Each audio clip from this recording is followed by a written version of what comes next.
كيكرز برشلونة يندز في تيزو 3 كيرز. هاي كيكرز حرام حرام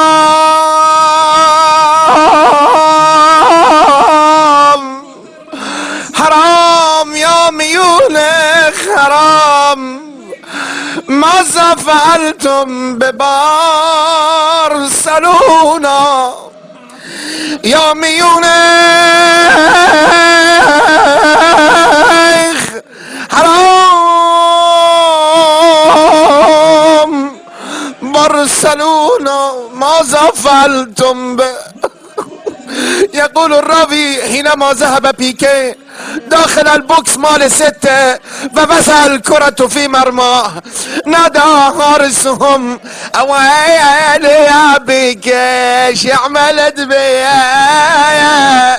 به به به به آی بیکه چه کار کردی زیما پدر مادر آوردی.